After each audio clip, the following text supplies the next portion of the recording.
I love river cruising, but there are so many things that the river cruise lines will not tell you, and they actively try and hide on their adverts.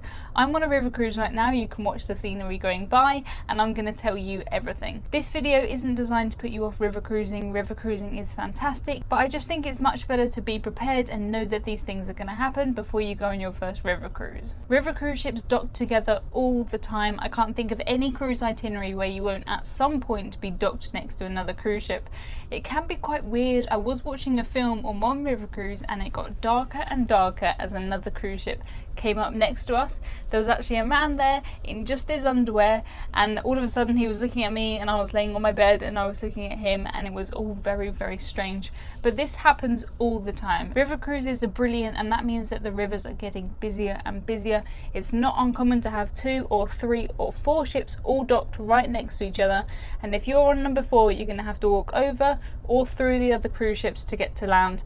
It's very, very common, but they definitely do not show you that on the adverts. On some river cruises you'll be able to walk right through the middle of another ship to get off. Some won't allow you to walk through the middle and you have to walk over the top. That's just worth bearing in mind if you're not particularly good with steps, because sometimes you do have quite a lot of steps to walk up to the top deck, across, and back down. Because the ships are docked in a line, they don't always leave in the right order. They don't organise it so that this guy can go and then the next one and the next one. Sometimes there'll be 4 in a line and number 3 needs to move, which means that 1 and 2 will just float out into the river and number 3 will go. This can be quite strange if you're on an excursion and you come back and you see your ship is leaving or it is floating around the river. It will come back. If you are back before your all aboard time, the ship will come back. Don't worry that it has gone without you. It can be a bit confusing, especially if you're in a place where there are loads and loads of river ships. If you're in somewhere like Amsterdam, there might be 10 river ships docked there, and if you're always thinking, oh, I'm the one that is docked behind this, don't think that, because you might come back and that ship is not there, and it can be very, very confusing. On a lot of river cruise ships you're not going to be able to get to the top deck if you cannot climb stairs. I'm on a Saga ship right now and this one does have a stair lift, but that is not normal. A lot of river cruise ships you can't get to the top in a lift.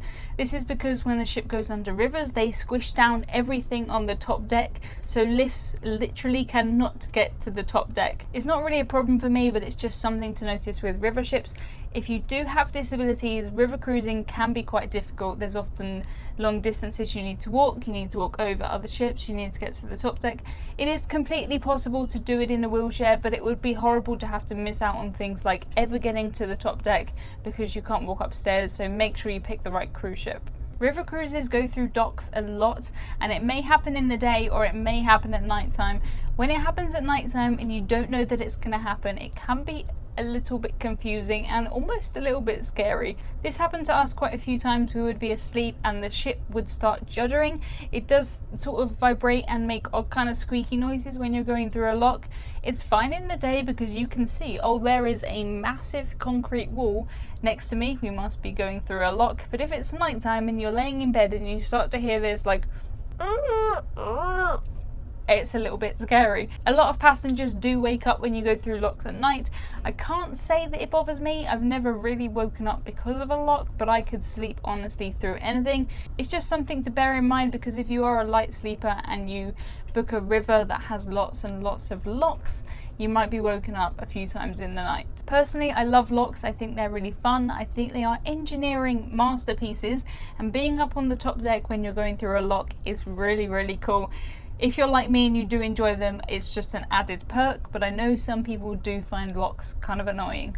River cruise itineraries do change a lot due to water levels. Sometimes a cruise will be cancelled completely.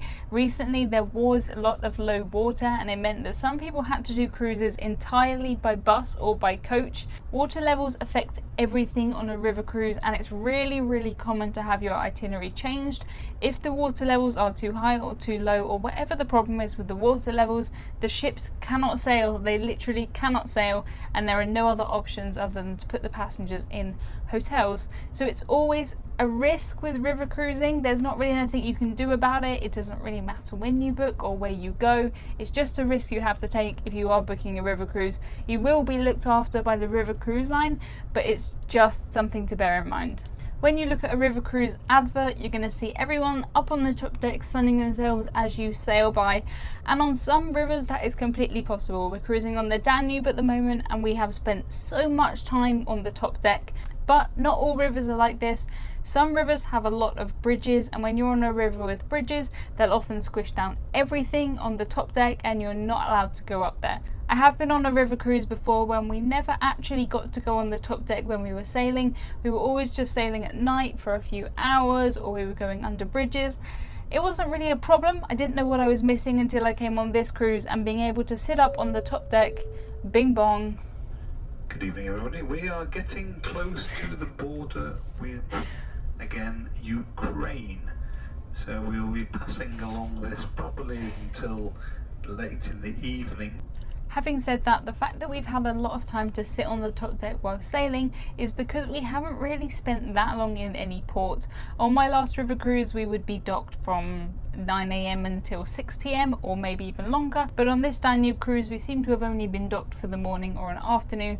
It's definitely worthwhile doing your research and having a look at how long you're going to spend in each port and on which river, because some rivers really lend themselves to these nice sailing days with lots and lots of time on the ship, and other rivers are lots and lots of time on land. This video is not intended in any way to put you off river cruising. I love river cruising, it is so much fun, but it's definitely better to be prepared and to know that these things are going to happen before you go on your first river cruise. It can be a bit confusing when you're in your room and you're watching a movie and then all of a sudden another ship comes up next to you and there is a man there in his underwear and you just didn't expect it, whereas if you know, I mean, it probably still would be a bit weird, but it would be less weird. Thank you for watching this. Please subscribe. I have loads more river cruise content on this channel, so I'll see you in the next video.